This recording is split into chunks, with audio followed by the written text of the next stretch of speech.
Hello student, आज की class में हम बात करेंगे टाइप्स ऑफ सीमेंट के बारे में, जिसमें आज हम जानेंगे कि सीमेंट के कितने टाइप होते हैं और हमें कंपटीशन के पॉइंट ऑफ व्यू से सीमेंट के ऐसे कौन कौन से टाइप हैं जो हमें पढ़ने चाहिए, जिनसे जुड़े हुए हमें कंपटीशन के एग्जाम में कुछ क्वेश्चंस देखने को मिलते हैं। तो आज हम बात करेंगे टाइप्स ऑफ सीमेंट पर, और इसी टाइप्स ऑफ सीमेंट का आज हमारा एक टॉपिक है रैपिड हार्डनिंग सीमेंट, जिसको आज हम डिटेल में डिस्कस करेंगे। तो इसको आज हम कुछ इस तरीके से डिस्कस करेंगे कि इसका कंपेरिजन हम करेंगे फाइननेस के मामले में, साउंडनेस के मामले में, या इनिशियल सेटिंग टाइम या फाइनल सेटिंग टाइम के मामले में, या कंप्रेसिव स्ट्रेंथ के मामले में हम इसका कंपैरिजन करेंगे ऑर्डिनरी पोर्टलैंड सीमेंट का, यानी रैपिड हार्डनिंग सीमेंट का हम हर बार कंपैरिजन करेंगे अलग अलग टाइम की टॉपिक पे बेसिस पर ऑर्डिनरी पोर्टलैंड सीमेंट से। और जब हम यहाँ पर कंपैरिजन करेंगे तो हम देखेंगे कि यहाँ से हमें कुछ इंपॉर्टेंट पॉइंट्स मिलेंगे जिनको हम अलग पॉइंट्स बनाकर यहाँ पर लिख लेंगे। और यही ऐसे कुछ पॉइंट्स हमें देखने को ऐसे पॉइंट्स होते हैं जो हमें एग्जाम में क्वेश्चन की फॉर्म में देखने को मिलते हैं। तो चलिए करते हैं आज क्लास स्टार्ट, जो कि हमारी काफ़ी इंपॉर्टेंट भी है। तो बिना स्किप करे इस क्लास को आप कंटिन्यू देखना। तो आज क्लास स्टार्ट करते हैं, जिसमें हम सबसे पहले बात करते हैं टाइप्स ऑफ सीमेंट के बारे में। अगर हम सीमेंट के टाइप्स के बारे में बात करें तो यहाँ पर आप देख पा रहे हैं कि हमारी लिस्ट यहाँ पर पूरी बनी हुई है, जो कि हमारे सीमेंट के ऐसे टाइप्स मैंने यहाँ पर लिखे हुए हैं जो कि कंपटीशन के लिए भी हमारे काफ़ी इंपॉर्टेंट है और इनसे जुड़े हुए क्वेश्चन हमें देखने को मिलते हैं। तो सबसे पहला हमारा है ओपीसी, यानी कि ऑर्डिनरी पोर्टलैंड सीमेंट, जिसको हमने तीन कैटेगरी में हम यहाँ पर डिवाइड करते हैं, यानी ग्रेड के अकॉर्डिंग इसको हम तीन ग्रेड में हम इसको डिवाइड कर देते हैं। सबसे पहला हमारा है ओपीसी 33 ग्रेड, ओपीसी 43 ग्रेड और ओपीसी 53 ग्रेड।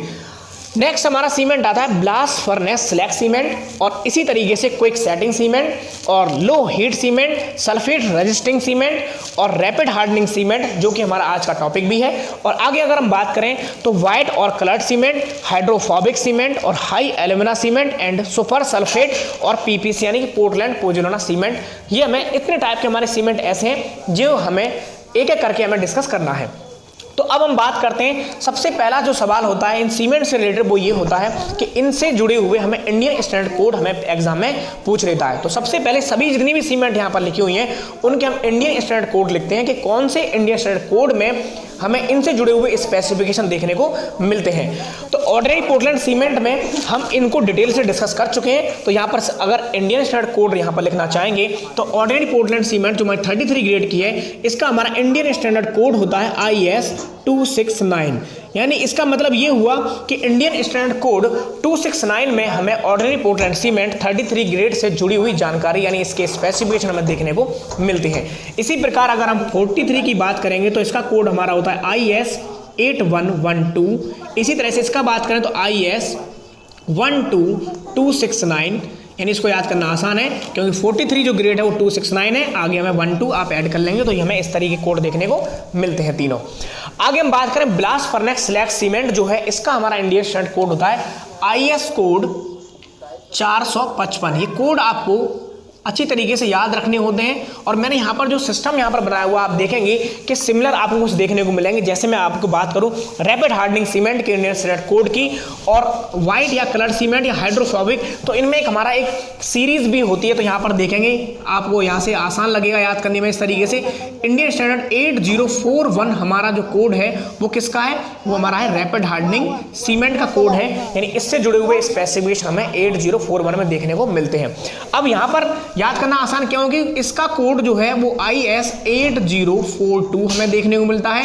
और इस सीमेंट के बारे में बात करें हाइड्रोफोबिक सीमेंट, इसका हमारा कोड होता है IS कोड 8043। तो ये आपको इस तरीके से याद रखने में भी आसानी होती है कि इंडियन स्टैंडर्ड यहाँ पर देखें तीनों जो कोड हैं, यहाँ पर तीनों जो सीमेंट मैंने लिखी हुई है 8041, 8042 और 8043, इसी सीरीज में आप इनको याद भी रख सकते हैं। आगे हम बात करें जो लो हीट सीमेंट है, यहाँ पर दो जो मैंने सीमेंट लिखे हुए हैं लो हीट सीमेंट या सल्फेट रेजिस्टिंग सीमेंट, इनको किस तरीके से याद रखना आसान है। देखें इनका जो कोड है उसमें भी हमारा कुछ रिलेशन देखने को मिलता है, वो है 12600 इसका हमारा कोड है। और इसका कोड हमें देखने को मिलता है IS कोड 12330। तो यहाँ पर आप देखें कुछ सिमिलर आप देख लेंगे दो सीमेंट में, तो आप एक रिलेशन बना के उनको आसानी से याद रख सकते हैं। तो ये हमारे दो कोड हो गई, इसके बारे में हमने बात करी। अब आगे बात करते हैं हाई एल्यूमिना सीमेंट। हाई जो एल्यूमिना सीमेंट है HAC, इसका हमारा कोड क्या देखने को मिलता है, तो इसका हमारा जो कोड है वो है इंडियन स्टैंडर्ड 6452। इसी तरीके से इन दोनों की जो सीरीज है वो 6000 से स्टार्ट होती है, तो इंडियन स्टैंडर्ड 6909। तो इन दोनों सीमेंट को भी याद रखना हमारा आसान है। इन दोनों को मैंने इसीलिए एक साथ लिखा हुआ है क्योंकि यहाँ पर दोनों 12000 से स्टार्ट होते हैं, ये तीनों हमारे 8000 से स्टार्ट हैं, ये दोनों हमारे 6000 से स्टार्ट हैं। तो ये आपको याद रखने में ज़्यादा आसानी होगी। लास्ट हमारा जो सीमेंट है पीपीसी, इसका हमारा इंडियन स्टैंडर्ड कोड जो है वो हमारा होता है आईएस कोड 1489। तो सबसे पहला और इम्पॉर्टेंट हमने जो यहाँ पर डिस्कस किया वो ये था कि जितने टाइप के हमारे सीमेंट थे जिनसे हमें क्वेश्चंस देखने को मिल सकते हैं, और उनमें सबसे पहला जो सवाल हमारा बन सकता है इनिशियली वो हमारा हो सकता है कोड से जुड़ा हुआ, जिसमें हमने यहाँ पर डिस्कस किया। क्विक सेटिंग सीमेंट का हमारा कोई कोड स्पेसिफाइड नहीं है, तो इसलिए मैंने यहाँ पर लिखा हुआ नहीं है। आगे जितने भी हमारे कोड लिखे हुए हैं हमारे सीमेंट के स्पेसिफाइड कोड हैं जिनमें हमें जानकारी इनसे जुड़ी हुई देखने को मिलती है। अब आगे अगर हम बात करें रैपिड हार्डनिंग सीमेंट को आज हम स्पेशली डिस्कस करेंगे। उम्मीद करता हूं कि पिछला लेक्चर आपने जरूर देखे होंगे जिसमें मैंने ऑर्डिनरी पोर्टलैंड सीमेंट के सभी ग्रेड को, जिसमें मैंने केमिकल प्रॉपर्टीज और जो हमारी फिजिकल प्रॉपर्टीज इनसे जुड़ी हुई थी वो सारी हम डिटेल में डिस्कस कर चुके हैं पिछले लेक्चर में, तो वो आपने जरूर देख लिया होगा। आज हम बात करेंगे रैपिड हार्डनिंग सीमेंट के बारे में। तो सबसे पहले स्टार्ट करते हैं इसके फाइननेस पर, कि सीमेंट के ऑर्डिनरी पोर्टलैंड सीमेंट की फाइननेस और रैपिड हार्डनिंग सीमेंट की जो फाइननेस है उसका हम कंपैरिजन करते हैं सबसे पहले टॉपिक पर। जैसा कि आपको मैंने पिछले लेक्चर में बताया हुआ है कि फाइननेस यानी जिसे हम महीनता कहते हैं, यानी जो महीनता जो कितना फाइन है सीमेंट, कितना महीन है, उसको चेक करने के लिए हम क्या करते हैं, फाइननेस टेस्ट करते हैं। ये फाइननेस टेस्ट हमारा दो प्रकार से किया जाता है। सबसे पहला हमारा है एयर परमेबिलिटी टेस्ट। मैं यहाँ पर लिख रहा हूँ, पहला हमारा कौन सा था, एयर परमेबिलिटी टेस्ट। आप ध्यान देंगे यहाँ पर भी आपको कई जुड़ी हुई इंपॉर्टेंट जानकारी भी आपको देखने को मिलेगी। तो फाइननेस टेस्ट हम करते हैं एक तो एयर परमेबिलिटी टेस्ट, और दूसरा हम करते हैं सीब मेथड से। तीसरा हम किससे करते हैं, सीब मेथड से। तो फाइननेस हम दो तरीके से चेक कर सकते हैं, एक तो एयर परमेबिलिटी टेस्ट और दूसरा हम सीब मेथड से फाइननेस चेक कर सकते हैं। इसमें हम एक सीब सेट तैयार करते हैं और इसके लिए यानी सीब मेथड में एपरेटस के तौर पर हम सीब यूज़ करते हैं, और एयर परमेबिलिटी टेस्ट में एपरेटस के तौर पर हम ली एंड नर्स एपरेटस यूज़ करते हैं। ये आपको ध्यान रखना है, ली एंड नर्स एपरेटस हम इसको यूज़ करते हैं। और फाइननेस टेस्ट एयर परमेबिलिटी के अलावा अगर हम बात करें तो एक और टेस्ट हमारा वागनर टर्बिडिटी मीटर।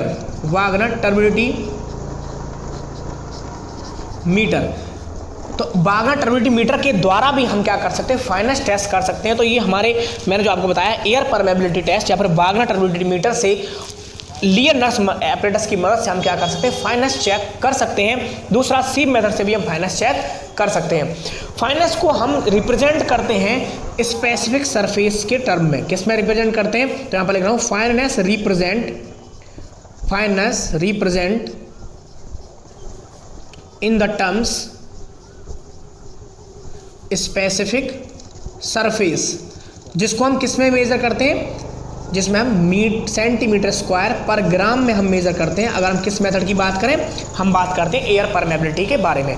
तो एयर परमेबिलिटी में अब हम बात करते हैं कि ऑर्डिनरी पोर्टलैंड सीमेंट का जब हमने टेस्ट किया था तो मैंने बताया था आपको कि जब उसको ली एंड नर्स एपरेटस से हम करते हैं टेस्ट, तो उसका जो स्पेसिफिक सरफेस हमें देखने को मिलता है वो मिलता है 2250 सेंटीमीटर स्क्वायर पर ग्राम हमें देखने को मिला था। लेकिन अगर हम बात करें रैपिड हार्डनिंग सीमेंट की तो ये हमें देखने को मिलता है 3250 सेंटीमीटर स्क्वायर पर ग्राम।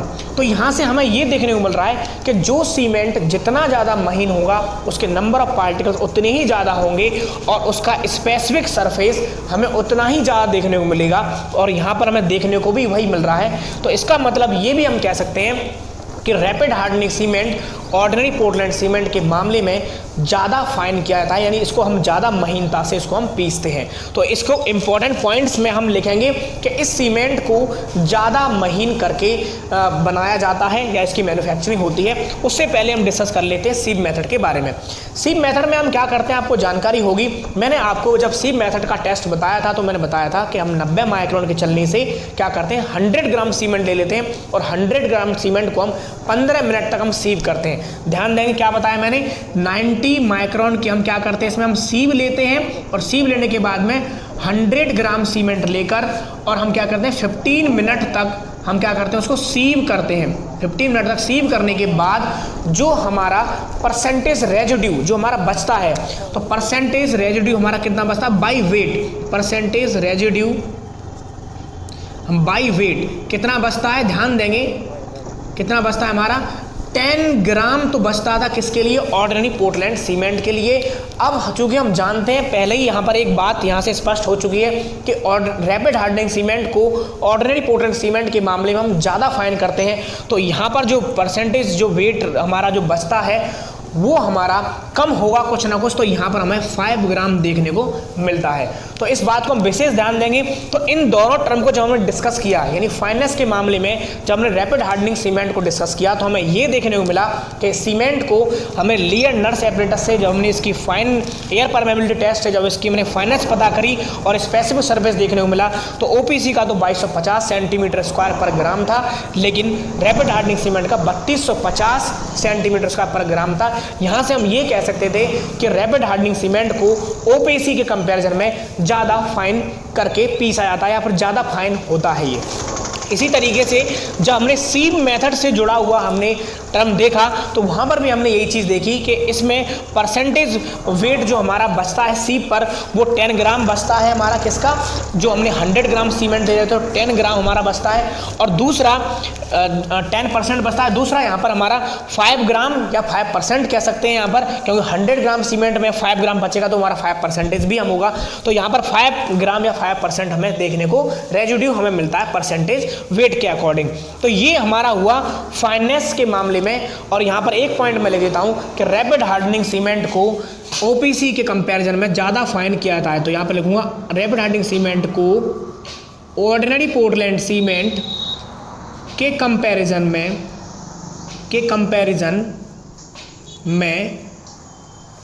ज़्यादा फाइन किया जाता है, या आप ये भी कह सकते हैं कि इस सीमेंट की जो फाइननेस है वो हम क्या कर देते हैं, फाइननेस को हम इंक्रीज कर देते हैं।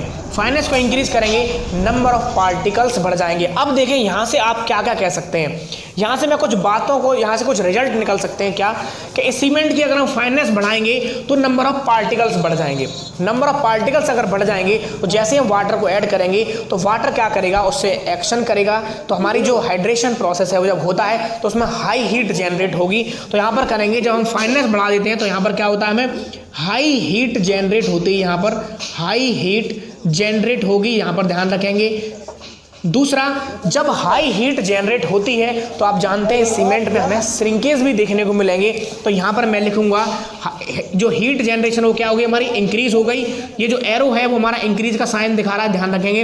इसके बाद हम क्या करेंगे, इस सीमेंट में श्रिंकेज यानी जो सिकुड़ना है वो भी श्रिंकेज भी हमें ज़्यादा देखने को मिलता है। जब हमारी हीट ऑफ हाइड्रेशन ज़्यादा हो जाती है तो वहाँ पर हमें श्रिंकेज भी ज़्यादा देखने को मिलता है। और एक बात और आपको याद रखनी है कि जब भी किसी सीमेंट का श्रिंकेज बढ़ता है तो उसकी बॉन्ड स्ट्रेंथ भी इंक्रीज हो जाती है। तो यहाँ पर हम लिखेंगे कि इस सीमेंट में हमें बॉन्ड स्ट्रेंथ भी हमें क्या देखने को मिलेगी, बॉन्ड स्ट्रेंथ भी इसकी क्या हो जाती है, हमारी इंक्रीज हो जाती है। देखिए एक पॉइंट हमने यहाँ पर देखा कि फाइननेस का हमने कंपैरिजन किया तो हमने इतने सारे पॉइंट वहाँ पर हमें रिजल्ट की फॉर्म में हमें देखने को मिले कि अगर ऐसा होगा तो क्या क्या हमें देखने को मिलेगा। यही एक कारण नहीं है कि इसकी फाइननेस हमने इंक्रीज कर दी तो इसमें हाई हीट जनरेट हो रही है। इसके बाद में अगर हम बात अभी आगे हम और आगे डिस्कस करेंगे, हम देखते हैं जब हम कंप्रेसिव स्ट्रेंथ हम यहाँ पर डिस्कस करेंगे तो हम यहाँ पर देखेंगे कि इस सीमेंट में और भी इसके रीजन है जिससे हाई हीट जनरेट होती है। तो एक करके हम स्टेप बाय स्टेप हम आगे चलेंगे। तो मैंने अब क्या हमने सीखा यहाँ पर कि रैपिड हार्डनिंग सीमेंट को ओपीसी कंपैरिजन में ज़्यादा फाइन किया जाता है, जिसकी वजह से हमारी इसमें स्पेसिफिक सरफेस इसका बढ़ा, और या फिर हमारा जो परसेंटेज सीव हमारी जो रेजिड्यू थी वो हमारी यहाँ पर रैपिड हार्डनिंग सीमेंट की हमें कम देखने को मिलती है क्योंकि पार्टिकल ज़्यादा फाइनर हैं, पास हो जाते हैं सीव से। दूसरा, जब इसको फाइननेस बढ़ा देते हैं तो हाई हीट जनरेट होती है, ये भी हमने सही है, और हमारा श्रिंकेज बढ़ जाएगा जब हाई हीट जनरेट होगी, और साथ में जब श्रिंकेज बढ़ता है तो हमें बॉन्ड स्ट्रेंथ भी हमें इंक्रीज हो जाती है, बॉन्ड स्ट्रेंथ भी हमारी ज़्यादा बढ़ जाती है। अब आगे बात करते हैं साउंडनेस के मामले में। साउंडनेस में हम जानते हैं कि पिछला जो मैंने इनसे जुड़े हुए जितने भी हमारे टेस्ट हैं, जैसे कि फाइननेस टेस्ट है, साउंडनेस टेस्ट है, या फिर सेटिंग टाइम है, या फिर कंप्रेशन या कंसिस्टेंसी सेट है, कंसिस्टेंसी टेस्ट था, इन सबसे जुड़ी हुई वीडियो ऑलरेडी बना चुका हूँ। उम्मीद है कि वो सारी वीडियो आप पहले देख चुके होंगे। तो अब बात करते हैं हम साउंडनेस की। तो साउंडनेस हम दो तरीके से कर सकते हैं। साउंडनेस भी हम दो तरीके से परफॉर्म करते थे। कौन कौन सा था हमारा? सबसे पहला ली चैटिलियर। डिटेल में देखने के लिए तो आपको पिछले लेक्चर ही देखने होंगे। ली चैटिलियर हमारा जो था। दूसरा हमारा है autoclave test. Autoclave test. तो अब हम इसमें बात करेंगे कि जो ली चैटिलियर है इस पर ओपीसी की भी वैल्यू हमारी कितनी दिखाई देती थी और आरएचसी की क्या हमें देखने को मिलेगा। तो इसमें हमें ली चैटिलियर में अगर हम बात करें तो ओपीसी की जो हमारी वैल्यू थी हमारी कितनी थी? 10 mm। और जबकि आरएचसीबी की हमारी कितनी देखने को मिलती है? 10 mm ही हमें देखने को मिलती है। इसका मतलब ये हुआ कि साउंडनेस में ओपीसी जैसी है वैसी हमारी रैपिड हार्डनिंग सीमेंट भी वैसी ही होती है। और ऑटो क्लैप टेस्ट में इसकी जो परसेंटेज हमें देखने को मिलती है वो 0.8% है और यहाँ पर भी हमें वही देखने को मिलती है। यानी हमें ये रिजल्ट में आया, ये हमने पाया कि साउंडनेस के मामले में हमारी ऑर्डिनरी पोर्टलैंड सीमेंट या फिर हमारी रैपिड हार्डनिंग सीमेंट में कोई विशेष अंतर हमें नहीं देखने को मिलता है। अब बात करेंगे सेटिंग टाइम के मामले में। तो सेटिंग टाइम में आप देख चुके हैं सेटिंग टाइम हम किससे करते हैं डिटरमाइन? हम जब लेबोरेटरी में टेस्ट करते हैं तो विकार्ट एपरेटस से हम इसको यूज़ करते हैं, तब हम सेटिंग टाइम पता कर पाते हैं। तो ऑर्डिनरी पोर्टलैंड सीमेंट का जो इनिशियल सेटिंग टाइम है वो हमारा कितना होता है? 30 मिनट। ये आप जानते होंगे अच्छी तरह से। और फाइनल सेटिंग टाइम हमारा होता है 10 आवर। दूसरा रैपिड हार्डनिंग सीमेंट की अगर हम बात करें तो इसका भी हमारा इनिशियल सेटिंग टाइम 30 मिनट होता है और फाइनल सेटिंग टाइम हमारा 10 आवर हमें देखने को मिलता है। साथ में देखें, अब आप सोच रहे होंगे कि रैपिड हार्डनिंग सीमेंट अगर जल्दी हार्ड हो जाएगी तो सेटिंग टाइम जरूर कम होगा। ऐसा नहीं होता। सेटिंग में अब यहाँ पर आपको कन्फ्यूजन क्रिएट होगा क्विक सेटिंग सीमेंट में। तो यहाँ पर मैं लिख देता हूँ एक चीज़ जिससे आपको कन्फ्यूज ना हो। क्विक सेटिंग सीमेंट, देखिए क्विक सेटिंग सीमेंट और रैपिड हार्डनिंग सीमेंट में विशेष अंतर आप ये समझ लें। क्विक सेटिंग सीमेंट हमारी सेट जल्दी होती है, यानी इसका इनिशियल सेटिंग टाइम और फाइनल सेटिंग टाइम बहुत जल्दी होता है, बहुत कम होता है, इसका समय बहुत जल्दी से जम जाता है। लेकिन रैपिड हार्डनिंग सीमेंट में सेटिंग टाइम पर इफेक्ट नहीं है। रैपिड हार्डनिंग सीमेंट में हार्डनेस आती है, यानी स्ट्रेंथ आ जाती है, उसको ध्यान रखें। तो सेटिंग टाइम और स्ट्रेंथ दोनों अलग अलग ही हैं, यानी जो हार्डनेस है और सेटिंग टाइम है दोनों अलग अलग पैरामीटर्स हैं, इसको आप विशेष ध्यान रखेंगे। तो रैपिड हार्डनिंग सीमेंट का और ऑर्डिनरी पोर्टलैंड सीमेंट का हमारा इनिशियल सेटिंग टाइम और फाइनल सेटिंग टाइम में हमें कोई अंतर देखने को नहीं मिलता। जबकि क्विक सेटिंग सीमेंट की अगर बात करेंगे तो इसका initial setting time 5 minute use होता है और इसका फाइनल सेटिंग टाइम हमारा 30 मिनट हमें देखने को मिलता है, क्योंकि क्विक सेटिंग सीमेंट है, इसकी सेटिंग जल्दी होगी। जबकि रैपिड हार्डनिंग सीमेंट में आपको हार्डनेस देखने को मिलेगी, इसकी स्ट्रेंथ देखने को मिलेगी, जो कि हम आगे डिस्कस करने वाले भी हैं कि आपको क्या फ़ायदा होगा इस सीमेंट से और ऑर्डिनरी पोर्टलैंड सीमेंट कंपेरिजन में क्या बेनिफिट देखने को मिलता है हमें इस सीमेंट का। तो देखें, यहाँ से हमने दो जो पैरामीटर थे, तो साउंडनेस और एक हमारा सेटिंग टाइम, इन दोनों पैरामीटर से हमने एक चीज़ ये सीखी कि ऑर्डिनरी पोर्टलैंड सीमेंट और रैपिड हार्डनिंग सीमेंट में इन दो पैरामीटर्स पर हमें कोई विशेष अंतर देखने को नहीं मिलता है। अब यहाँ पर बात करते हैं कंप्रेसिव स्ट्रेंथ के मामले में। जैसा कि मैं आपको बता रहा था यहाँ पर कि सेटिंग और हार्डनेस में अंतर है। तो कंप्रेसिव स्ट्रेंथ की अगर हम बात करें तो ऑर्डिनरी पोर्टलैंड सीमेंट, यहाँ से हमें कुछ पॉइंट हमें देखने को और अच्छे मिलेंगे। ऑर्डिनरी पोर्टलैंड सीमेंट की जो हमारी 3 दिन की स्ट्रेंथ है 16 न्यूटन पर mm², हमें 3 दिन की स्ट्रेंथ होती है ये हमारी, ठीक है, जैसा कि हम पिछले लेक्चरों में डिस्कस कर चुके हैं। 3 दिन की स्ट्रेंथ हमारी ऑर्डिनरी पोर्टलैंड सीमेंट की। तो जो हमारी आरएचसी है, ये रैपिड हार्डनिंग सीमेंट है, इसकी हमारी 1 दिन की स्ट्रेंथ हमारी 16 न्यूटन पर mm² हो सकती है। तो यहाँ से मैं रिजल्ट के फॉर्म में यहाँ पर क्या लिख सकता हूँ कि रैपिड हार्डनिंग सीमेंट की 1 दिन की स्ट्रेंथ ऑर्डिनरी पोर्टलैंड सीमेंट की 3 दिन की स्ट्रेंथ के बराबर होती है। यानी कि ऑर्डिनरी पोर्टलैंड सीमेंट जितनी स्ट्रेंथ 3 दिन में गेन करती है, वही स्ट्रेंथ ये रैपिड हार्डनिंग सीमेंट 16 न्यूटन पर mm², जो कि 1 दिन में ये गेन कर लेती है। तो मैंने आपको बता रहा था कि हार्डनिंग और सेटिंग में अंतर है। तो अब आपको क्लियर हो गया होगा कि क्विक सेटिंग सीमेंट हमारी सेट जल्दी होती है, जबकि रैपिड हार्डनिंग सीमेंट हमारी सेट नहीं, हार्डनेस यानी कि इसकी स्ट्रेंथ हमें जल्दी देखने को मिलती है। तो यहाँ से मैं क्या लिख सकता हूँ कि 1 डे, यहाँ पर लिखेंगे 1 day RHC strength, 1 day RHC strength. देखें यहाँ पर क्या लिख सकते हैं कि एक दिन की जो रैपिड हार्डनिंग सीमेंट की जो स्ट्रेंथ है वो किसके बराबर होती है, 3 days equal to 3 days OPC strength. ये आपको यहाँ पर इस रिजल्ट की फॉर्म में देखने को मिला, इस पैरामीटर से हमने इसको यहाँ पर डिस्कस किया। अब मैं अभी आपको बता रहा था कि इसको और भी हम अच्छे से डिस्कस करेंगे और दोबारा से आते हैं पॉइंट पर, जैसे कि हार्डनेस, हाई हीट जनरेशन पर और ही जुड़े हुए कुछ इंपॉर्टेंट पॉइंट्स पर और डिस्कस हम करते हैं। तो देखिए अब यहाँ पर कुछ और पॉइंट्स देखेंगे। सबसे पॉइंट नंबर जो हमारा नेक्स्ट है वो क्या है कि इस सीमेंट में हम करते क्या है, लाइम कंटेंट को हम इंक्रीज कर देते हैं। तो लाइम कंटेंट जब आप इंक्रीज कर देंगे, ध्यान देंगे जरा, लाइम कंटेंट को हम क्या कर रहे हैं, लाइम कंटेंट जो है वो हम क्या कर रहे हैं, इंक्रीज कर रहे हैं। यहाँ पर देखना जो एरो अप का साइन है वो हमारे इंक्रीजनेस को दिखा रहा है। इसमें जहाँ पर भी एरो अप है वो हमारा इंक्रीज का है और डाउन होगा तो डिक्रीज का साइन शो करेगा। इस सीमेंट में यानी रैपिड हार्डनिंग सीमेंट में हम क्या करते हैं, लाइम कंटेंट को इंक्रीज कर देते हैं।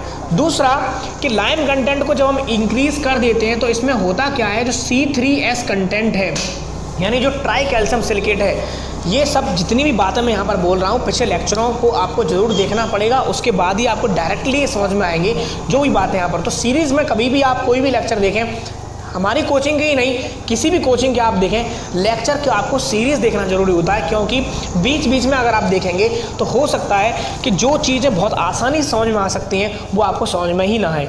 तो इसलिए आप लेक्चर्स को सीरीज में जरूर देखें। तो यहाँ पर ट्राई कैल्शियम सिलिकेट जो हमारा कंटेंट है तो ये हमारा क्या हो जाता है, हमें इंक्रीज हो जाता है इसके अंदर। तो हम हमने क्या सीखा, तो इसमें हम ये कह सकते हैं, एक बात यहाँ पर हम ये लिख सकते हैं इसमें कि रैपिड हार्डनिंग सीमेंट में लाइम कंटेंट, यहाँ पर मैं एक लाइन क्या लिख सकता हूँ, लाइम कंटेंट इंक्रीज करके उसे ज़्यादा फाइन कर दिया जाता है, ज़्यादा फाइनर कर दिया जाता है। ये क्वेश्चन हमें कई बार एग्ज़ाम में देखने को मिलता है और उसमें हमें ABCD ऑप्शन सेलेक्ट करना होता है तो हमारा ये आंसर हमें सही देखने को मिलता है। मैंने आपको क्या बताया कि ऊपर हमने देखा कि फाइनेंस बढ़ा देंगे और नीचे मैं यहाँ पर बता रहा हूँ कि इसमें लाइम कंटेंट को हम इंक्रीज़ कर देते हैं। क्यों? क्योंकि आपको ये भी जानकारी होगी जो इनिशियल हमारा 28 डेज में सीमेंट में जो स्ट्रेंथ आती है वो ट्राई कैल्शियम सिलिकेट की वजह से आती है। तो यहाँ पर कहीं ना कहीं इसकी मात्रा ज़्यादा है तभी तो इसने स्ट्रेंथ इतनी जल्दी रैपिडली गेन कर ली। तो स्ट्रेंथ जल्दी गेन कर रही है तो इससे जुड़ा हुआ कोई ना कोई तो रैपिड हार्डनिंग सीमेंट में ऐसा कंपाउंड है जो रैपिडली हार्डनेस गेन कर रहा है। तो यहाँ पर हम देख रहे हैं कि लाइम कंटेंट को इंक्रीज कर रहे हैं तो इनडायरेक्टली हमें ट्राई कैल्शियम सिलिकेट इंक्रीज हो जा रहा है और ट्राई कैल्शियम सिलिकेट इंक्रीज हो जा रहा है तो यहाँ पर हमें हाई हीट जनरेशन भी देखने को मिलती है। जब भी किसी सीमेंट में हम ट्राई कैल्शियम सिलिकेट की मात्रा इंक्रीज कर देते हैं तो हमें हाई हीट जनरेशन देखने को मिलती है। तो हाई हीट जनरेशन जो होगी at the time of hydration, जब हम वाटर ऐड करेंगे तो जब हमारी इसकी केमिकल रिएक्शन होगी तो उस टाइम हाई हीट जनरेशन का सिर्फ एक पैरामीटर नहीं है, फाइनेंस भी उसके लिए रेस्पॉन्सिबल है और उसके लिए ट्राई कैल्शियम सिलिकेट भी रेस्पॉन्सिबल होता है। तो ये नीचे मैंने जो लिखा है यहाँ पर रिजल्ट की फॉर्म में, यहाँ पर जो मैंने लिखा है कि रैपिड हार्डनिंग सीमेंट यानी RHC में लाइम कंटेंट इंक्रीज कर देते हैं यानी लाइम की मात्रा में इंक्रीज कर देते हैं और उसे ज़्यादा फाइनर कर दिया जाता है। तो ये थी हमारी इससे जुड़ी हुई कुछ इंपॉर्टेंट बातें जो मुझे आज आपको बतानी थी। और इसमें आप ध्यान रखें कि इसमें सीमेंट की बोरे का साइज़ 50 किलो, इसका भी 50 किलो में आता है और हमारी जो OPC का आता है वो भी 50 किलो में आता है। हाँ, एक चीज़ यहाँ पर लिखूँगा कि इसकी जो ऑर्डिनरी पोर्टलैंड सीमेंट के कंपैरिजन में रैपिड हार्डनिंग सीमेंट की जो कॉस्ट होती है वो हमारी 10% ज़्यादा होती है। तो यहाँ पर मैं लिखूँगा 10% कॉस्ट ज़्यादा होती है, ज़्यादा होती है। किससे ज़्यादा होती है? ऑर्डिनरी पोर्टलैंड सीमेंट के कंपैरिजन में। ये बात आप ध्यान रखेंगे कि जो रैपिड हार्डनिंग सीमेंट है इसकी जो कॉस्ट है हमारी 10% ज़्यादा हमें देखने को मिलती है OPC के कंपैरिजन में। अब लास्ट में हम डिस्कस करेंगे आखिर इस सीमेंट का यूज करते कहाँ हैं, ये भी क्वेश्चन हमें कंपटीशन में देखने को मिलता है। यहाँ पर आज हमने जो बातें डिस्कस करी हैं ये सारा वो कंटेंट है जिसमें हमें कंपटीशन में बहुत ज़्यादा क्वेश्चन देखने को मिलते हैं। इसमें शायद ही कोई ऐसा पॉइंट मैंने लिखा हो जो हमारा कंपटीशन के पॉइंट ऑफ व्यू से ज़्यादा मतलब कमज़ोर हो या फिर उससे जुड़े हुए क्वेश्चन नहीं आते हों। ये सारे ही क्वेश्चन हमें कंपटीशन में देखने को मिल जाते हैं। अब बात करते हैं एट लास्ट हम यूज़ की, कि इसको यूज कहाँ करेंगे। तो यूज में देखें सबसे पहला कि जब हमें जल्दी से लोड अप्लाई करना हो कहीं पर भी, तो यहाँ पर हम लिखेंगे रोड रिपेयर में, रोड कंस्ट्रक्शन कह सकते हैं आप या रोड रिपेयरिंग कह सकते हैं, रोड कंस्ट्रक्शन एंड रिपेयर, यानी हम रोड को कंस्ट्रक्शन कराने के लिए और रिपेयरिंग करने के लिए इसका हम यूज कर लेते हैं। दूसरा रीयूज ऑफ फर्म वर्क, यानी जब हमें फर्माबंदी रीयूज करनी हो, रीयूज ऑफ फर्म वर्क यानी फर्माबंदी हमें बहुत जल्दी से रीयूज करनी है, तब हम इस सीमेंट का यूज करेंगे क्योंकि जल्दी से स्ट्रेंथ आ जाएगी, फर्माबंदी हटा के दोबारा से उसे रीयूज कर लेंगे। दूसरा इसको हम कर सकते हैं कि बहुत जल्दी से हमें लोड अप्लाई करना हो, तो यहाँ पर लिखेंगे लोड अप्लाइड, यानी कि when load applied in A short period, when load applied in short period, यानी बहुत ही कम समय में हमें लोड अप्लाई करना हो तब भी हम इस सीमेंट को यूज़ करते हैं। दूसरा कहीं पर भी युद्ध वगैरह होते हैं तो उस केस में हमें जल्दी से एक दीवार वगैरह बनानी हो तब भी हम उसको यूज करते हैं। कुल मिलाकर आप ये कह सकते हैं कि हमें बहुत जल्दी से कंस्ट्रक्शन करना हो, पहली बात। दूसरा जो भी फर्माबंदी है उसको जल्दी से हटाना हो, दोबारा यूज करना हो और उसके अंदर स्ट्रेंथ भी आनी चाहिए, तो वहाँ इस सीमेंट का हम यूज कर लेते हैं। तो ये थी हमारी आज की क्लास। कैसा लगा हमारा आज की क्लास का जो शेड्यूल था, वो किस तरीके से हमने जो पढ़ाया आपको कैसा लगा, कमेंट बॉक्स में जाके ज़रूर बताएं। और दूसरा, अगर ये वीडियो हमारी पसंद आई है, हमारा कंटेंट आपको इम्पोर्टेंट और अच्छा लगता है और ये कंटेंट आपको समझ में भी आता है आसानी से, तो इसे आप भी इस वीडियो को लाइक करें और ज़्यादा से ज़्यादा लोगों में शेयर करें और हमारे चैनल को सब्सक्राइब करके हमसे परमानेंटली जुड़ें। और अगर आपने हमारा ऐप डाउनलोड नहीं किया है तो आप हमारा ऐप भी डाउनलोड कर सकते हैं। धन्यवाद दोस्तों, मिलते हैं नेक्स्ट सेक्शन में, बाय।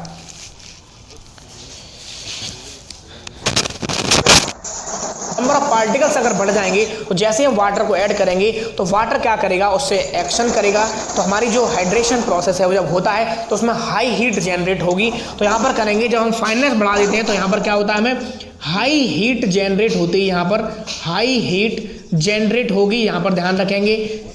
दूसरा, जब हाई हीट जनरेट होती है तो आप जानते हैं सीमेंट में हमें श्रिंकेज भी देखने को मिलेंगे।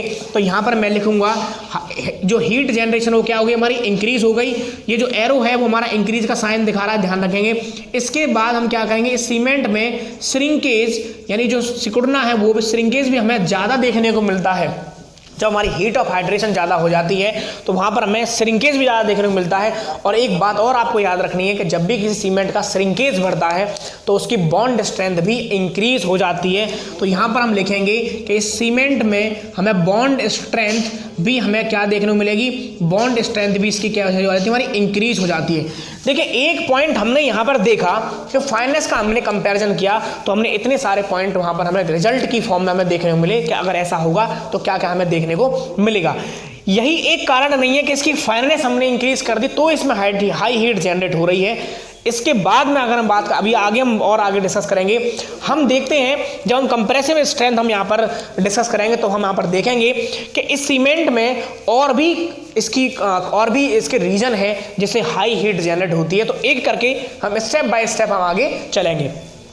तो मैंने अब क्या काम हमने सीखा यहाँ पर कि रैपिड हार्डनिंग सीमेंट को ओपीसी कंपैरिजन में ज़्यादा फाइन किया जाता है, जिसकी वजह से हमारी इसमें स्पेसिफिक सरफेस इसका बढ़ा और या फिर हमारा जो परसेंटेज सीव हमारी जो रेजिड्यू थी वो हमारी यहाँ पर रैपिड हार्डनिंग सीमेंट की हमें कम देखने को मिलती है क्योंकि पार्टिकल ज़्यादा फाइनर हैं, पास हो जाते हैं सीव से।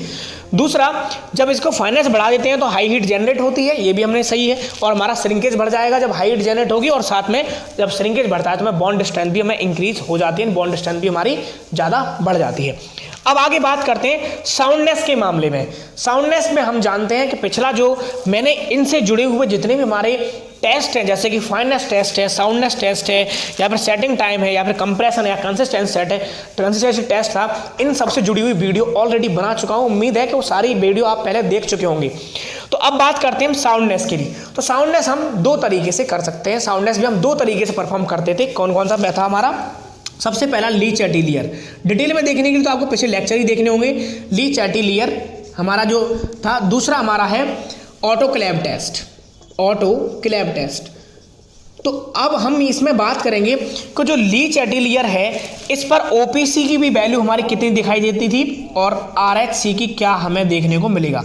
तो इसमें हमें ली चैटिलियर में अगर हम बात करें तो ओपीसी की जो हमारी वैल्यू थी हमारी कितनी थी 10 mm, और जबकि आरएचसीबी की हमारी कितनी देखने को मिलती है 10 mm ही हमें देखने को मिलती है। इसका मतलब ये हुआ कि साउंडनेस में ओपीसी जैसी है वैसी हमारी रैपिड हार्डनिंग सीमेंट भी वैसी ही होती है। और ऑटो क्लैप टेस्ट में इसकी जो परसेंटेज हमें देखने को मिलती है वो 0.8% है और यहाँ पर भी हमें वही देखने को मिलती है। यानी हमें ये रिजल्ट में आया, ये हमने पाया कि साउंडनेस के मामले में हमारी ऑर्डिनरी पोर्टलैंड सीमेंट या फिर हमारी रैपिड हार्डनिंग सीमेंट में कोई विशेष अंतर हमें नहीं देखने को मिलता है। अब बात करेंगे सेटिंग टाइम के मामले में। तो सेटिंग टाइम में आप देख चुके हैं, सेटिंग टाइम हम किससे करते हैं डिटरमाइन? हम जब लेबोरेटरी में टेस्ट करते हैं तो विकार्ट एपरेटस से हम इसको यूज करते हैं, तब हम सेटिंग टाइम पता कर पाते हैं। तो ऑर्डिनरी पोर्टलैंड सीमेंट का जो इनिशियल सेटिंग टाइम है वो हमारा कितना होता है 30 मिनट, ये आप जानते होंगे अच्छी तरह से। और फाइनल सेटिंग टाइम हमारा होता है 10 आवर। दूसरा रैपिड हार्डनिंग सीमेंट की अगर हम बात करें तो इसका भी हमारा इनिशियल सेटिंग टाइम 30 मिनट होता है और फाइनल सेटिंग टाइम हमारा 10 आवर हमें देखने को मिलता है। साथ में देखें, अब आप सोच रहे होंगे कि रैपिड हार्डनिंग सीमेंट अगर जल्दी हार्ड हो जाएगी तो सेटिंग टाइम जरूर कम होगा। ऐसा नहीं होता। सेटिंग में अब यहां पर आपको कंफ्यूजन क्रिएट होगा क्विक सेटिंग सीमेंट में। तो यहां पर मैं लिख देता हूं एक चीज जिससे आपको कंफ्यूजन ना हो। क्विक सेटिंग सीमेंट, देखिए क्विक सेटिंग सीमेंट और रैपिड हार्डनिंग सीमेंट में विशेष अंतर आप ये समझ लें। क्विक सेटिंग सीमेंट हमारी सेट जल्दी होती है, यानी इसका इनिशियल सेटिंग टाइम और फाइनल सेटिंग टाइम बहुत जल्दी होता है, बहुत कम होता है, इसका समय बहुत जल्दी से जम जाता है। लेकिन रैपिड हार्डनिंग सीमेंट में सेटिंग टाइम पर इफेक्ट नहीं है। रैपिड हार्डनिंग सीमेंट में हार्डनेस आती है, यानी स्ट्रेंथ आ जाती है, उसको ध्यान रखें। तो सेटिंग टाइम और स्ट्रेंथ दोनों अलग अलग ही हैं, यानी जो हार्डनेस है और सेटिंग टाइम है दोनों अलग अलग पैरामीटर्स हैं, इसको आप विशेष ध्यान रखेंगे। तो रैपिड हार्डनिंग सीमेंट का और ऑर्डिनरी पोर्टलैंड सीमेंट का हमारा इनिशियल सेटिंग और फाइनल सेटिंग टाइम में हमें कोई अंतर देखने को नहीं मिलता। जबकि क्विक सेटिंग सीमेंट की अगर बात करेंगे तो इसका इनिशियल सेटिंग टाइम हम 5 मिनट यूज होता है और इसका फाइनल सेटिंग टाइम हमारा 30 मिनट हमें देखने को मिलता है, क्योंकि क्विक सेटिंग सीमेंट है, इसकी सेटिंग जल्दी होगी। जबकि रैपिड हार्डनिंग सीमेंट में आपको हार्डनेस देखने को मिलेगी, इसकी स्ट्रेंथ देखने को मिलेगी, जो कि हम आगे डिस्कस करने वाले भी हैं कि आपको क्या फायदा होगा इस सीमेंट से और ऑर्डिनरी पोर्टलैंड सीमेंट कंपैरिजन में क्या बेनिफिट देखने को मिलता है हमें इस सीमेंट का। तो देखें, यहां से हमने दो जो पैरामीटर थे, तो साउंडनेस और एक हमारा सेटिंग टाइम, इन दोनों पैरामीटर से हमने एक चीज ये सीखी कि ऑर्डिनरी पोर्टलैंड सीमेंट और रैपिड हार्डनिंग सीमेंट में इन दो पैरामीटर्स पर हमें कोई विशेष अंतर देखने को नहीं मिलता है। अब यहां पर बात करते हैं कंप्रेसिव स्ट्रेंथ के मामले में। जैसा कि मैं आपको बता रहा था यहां पर कि सेटिंग और हार्डनेस में अंतर है। तो कंप्रेसिव स्ट्रेंथ की अगर हम बात करें तो ऑर्डिनरी पोर्टलैंड सीमेंट, यहां से हमें कुछ पॉइंट हमें देखने को और अच्छे मिलेंगे। ऑर्डिनरी पोर्टलैंड सीमेंट की जो हमारी 3 दिन की स्ट्रेंथ है 16 न्यूटन पर mm², हमें 3 दिन की स्ट्रेंथ होती है ये हमारी, ठीक है, जैसा कि हम पिछले लेक्चरों में डिस्कस कर चुके हैं। 3 दिन की स्ट्रेंथ हमारी ऑर्डिनरी पोर्टलैंड सीमेंट की। तो जो हमारी आरएचसी है, ये रैपिड हार्डनिंग सीमेंट है, इसकी हमारी 1 दिन की स्ट्रेंथ हमारी 16 न्यूटन पर mm² हो सकती है। तो यहां से मैं रिजल्ट के फॉर्म में यहां पर क्या लिख सकता हूं कि रैपिड हार्डनिंग सीमेंट की 1 दिन की स्ट्रेंथ ऑर्डिनरी पोर्टलैंड सीमेंट की 3 दिन की स्ट्रेंथ के बराबर होती है। यानी कि ऑर्डिनरी पोर्टलैंड सीमेंट जितनी स्ट्रेंथ 3 दिन में गेन करती है वही स्ट्रेंथ ये रैपिड हार्डनिंग सीमेंट 16 न्यूटन पर mm², जो कि 1 दिन में ये गेन कर लेती है। तो मैंने आपको बता रहा था कि हार्डनिंग और सेटिंग में अंतर है। तो अब आपको क्लियर हो गया होगा कि क्विक सेटिंग सीमेंट हमारी सेट जल्दी होती है, जबकि रैपिड हार्डनिंग सीमेंट हमारी सेट नहीं, हार्डनेस यानी कि इसकी स्ट्रेंथ हमें जल्दी देखने को मिलती है। तो यहां से मैं क्या लिख सकता हूं कि 1 डे, यहां पर लिखेंगे 1 day RHC strength, 1 day RHC strength. देखें यहां पर क्या लिख सकते हैं कि 1 दिन की जो रैपिड हार्डनिंग सीमेंट की जो स्ट्रेंथ है वो किसके बराबर होती है 3 days equal to 3 days OPC strength. ये आपको यहाँ पर इस रिजल्ट की फॉर्म में देखने को मिला, इस पैरामीटर से हमने इसको यहाँ पर डिस्कस किया। अब मैं अभी आपको बता रहा था कि इसको और भी हम अच्छे से डिस्कस करेंगे और दोबारा से आते हैं पॉइंट पर, जैसे कि हार्डनेस, हाई हीट जनरेशन पर और ही जुड़े हुए कुछ इंपॉर्टेंट पॉइंट्स पर और डिस्कस हम करते हैं।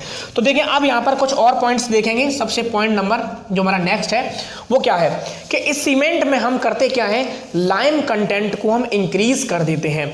तो लाइम कंटेंट जब आप इंक्रीज कर देंगे, ध्यान देंगे जरा, लाइम कंटेंट को हम क्या कर रहे हैं, लाइम कंटेंट जो है वो हम क्या कर रहे हैं, इंक्रीज कर रहे हैं। यहां पर देखना जो एरो अप का साइन है वो हमारे इंक्रीजनेस को दिखा रहा है। इसमें जहां पर भी एरो अप है वो हमारा इंक्रीज का है और डाउन होगा तो डिक्रीज का साइन शो करेगा।